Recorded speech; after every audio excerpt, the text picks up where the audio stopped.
এক গ্রামে ছিল এক ছোট্ট মেয়ে, নাম তার টুনি। টুনি ছিল খুব হাসি খুশি, খেলাধুলা করতে ভালোবাসত এবং সবার সাথে সহজেই মিশে যেত। তার সবচেয়ে প্রিয় বন্ধু ছিল একটি চঞ্চল কাঠবিড়ালি, যার লালচেলে যার ঝলমল চোখ ছিল। প্রতিদিন সকালে টুনি ঘুম থেকে ওঠার সাথে সাথেই কাঠবিড়ালির সঙ্গে খেলতে বের হয়ে যেত। তারা একসাথে লাফাতাফি করত, গাছের ডালপালা দিয়ে দৌড়াত, ছোট ছোট লুকোচুরি খেলত এবং মাঝে মাঝে ছোট ঝর্ণার কাছে বসে পানি ছিটে খেলা করত।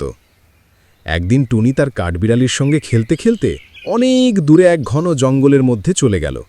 সে তখন হঠাৎ বুঝল সে আর বাড়ির পথ খুঁজে পাচ্ছে না।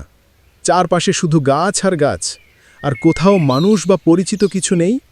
হঠাৎ বাতাসের সঙ্গে গাছের পাতার শব্দ তাকে আরও ভীত করল। টুনি ভয় পেয়ে কান্না শুরু করল। ঠিক সেই সময় জঙ্গল থেকে একটি সুন্দর হরিণ বেরিয়ে এলো। হরিণটি ধীরে ধীরে টুনির দিকে এগিয়ে এলো।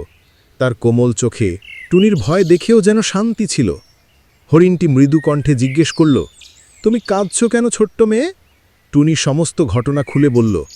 হরিণটি আলতো হাসল, মাথা নিচু করল এবং বলল, ভয় পেও না, আমি তোমাকে বাড়ি পৌঁছে দেব।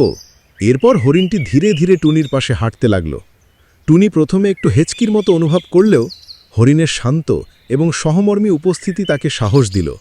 তারা একসাথে জঙ্গলের ভেতর দিয়ে এগোল, ছোট ছোট ঝর্ণা, ঘাসের মাঠ আর রঙিন ফুলের মধ্য দিয়ে। টুনি হরিণের পেছনে পেছনে হাঁটছিল, মাঝে মাঝে কাঠবিড়ালির দিকে তাকিয়ে হাসছিল। কিছুক্ষণ পরে তারা টুনির বাড়ির কাছাকাছি পৌঁছাল। টুনি খুব খুশি হল। সে হরিণটিকে ধন্যবাদ জানাল, আলতো আদর করল, আর তার কণ্ঠে ছিল আন্তরিকতা ও আনন্দের ঝরঝর শব্দ। টুনি বলল, আমি আর কখনো একা একা দূরে যাব না। হরিণটি নীরবে হেসে জঙ্গলের পথে ফিরে গেল, যেন বলছে, সতর্কতা আর সাহস দুইই গুরুত্বপূর্ণ।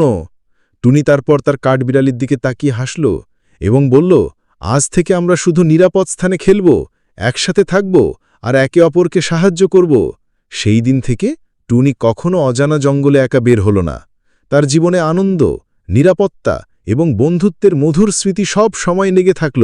আর প্রতিটি সকালে টুনি এবং তার কাঠবিড়ালি একসাথে নতুন নতুন খেলার পরিকল্পনা করত। আর টুনি জানত যে হরিণের সহমর্মী উপস্থিতি তাকে সব সময় সাহস দেবে। শেষে টুনি বুঝল, জীবন শুধু খেলা আর মজা নয়, ভয়কে চিনে সাহসী হওয়া এবং বন্ধুত্বের মূল্য বোঝা, এটাই আসল শিক্ষা। আর সেই শিক্ষা তার হৃদয়ে চিরকাল অম্লান রইল।